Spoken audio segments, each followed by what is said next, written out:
اعوذ باللہ من الشیطان الرجیم بسم اللہ الرحمن الرحیم یحییٰ بن یحییٰ تمیمی ابو معاویہ ہشام بن عروہ سیدہ عائشہ رضی اللہ تعالیٰ عنہا سے روایت ہے کہ رسول اللہ صلی اللہ علیہ وسلم جب جنابت سے غسل کرتے تو اپنے دونوں ہاتھوں کو دھونے سے شروع فرماتے، پھر اپنے دائیں ہاتھ سے بائیں ہاتھ پر پانی ڈال کر اپنی شرمگاہ دھوتے، پھر وضو فرماتے نماز کے وضو کی طرح، پھر پانی لے کر اپنی انگلیوں کو بالوں کی جڑوں میں ڈالتے، یہاں تک کہ جب آپ صلی اللہ علیہ وسلم دیکھتے کہ وہ صاف ہو گیا ہے اور اپنے سر پر چلو سے پانی ڈالتے 3 چلو، پھر اپنے پورے جسم پر پانی ڈالتے، پھر اپنے دونوں پاؤں دھوتے۔ قتیبہ بن سعید، زہیر بن حرب، جریر، علی بن حجر، علی بن مسہر، ابو کریب ابن نمیر، حضرت ہشام سے یہی حدیث دوسری سند سے مروی ہے، لیکن اس میں پاؤں دھونے کا ذکر نہیں۔ ابو بکر بن ابی شیبہ، وکیع، ہشام، حضرت عائشہ رضی اللہ تعالیٰ عنہا سے روایت ہے کہ رسول اللہ صلی اللہ علیہ وسلم جنابت سے غسل کرنے کے لیے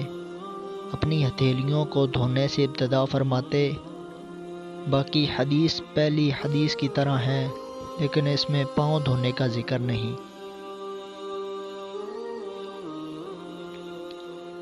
عمرو ناقد، معاویہ بن عمرو، زائدہ، ہشام، عروہ، حضرت عائشہ رضی اللہ تعالیٰ عنہا سے روایت ہے کہ رسول اللہ صلی اللہ علیہ وسلم جنابت سے غسل کرنے کے لیے اپنی ہتھیلیوں کو دھونے سے ابتدا فرماتے۔ باقی حدیث پہلی حدیث کی طرح ہے، لیکن اس میں پاؤں دھونے کا ذکر نہیں۔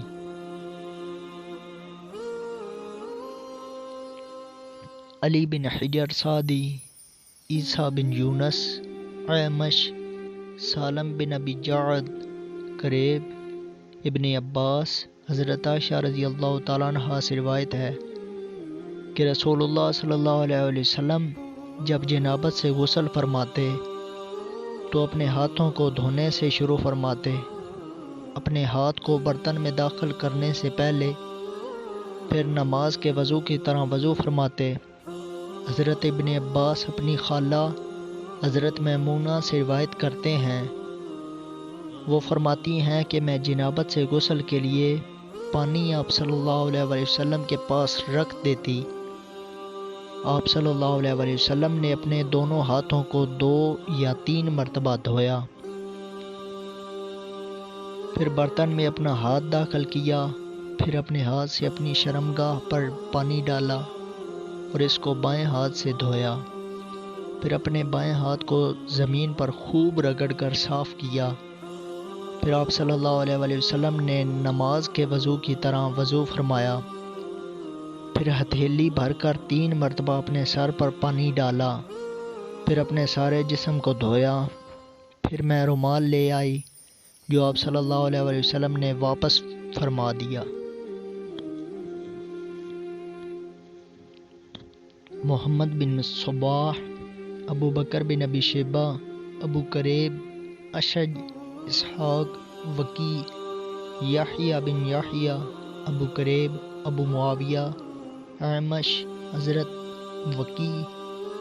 سے بھی یہی حدیث مروی ہے۔ اس میں وضو کی مکمل ترکیب کا ذکر ہے اور اس میں انہوں نے کلی اور ناک میں پانی ڈالنے کا بھی ذکر کیا ہے، اور ابی معاویہ کی حدیث میں رومال کا ذکر نہیں ہے۔ ابو بکر بن ابی شیبہ، عبداللہ بن ادریس، اعمش،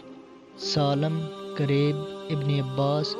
ام المومنین حضرت میمونہ رضی اللہ تعالیٰ عنہا سے روایت ہے کہ نبی کریم صلی اللہ علیہ وسلم کے پاس رومال لایا گیا،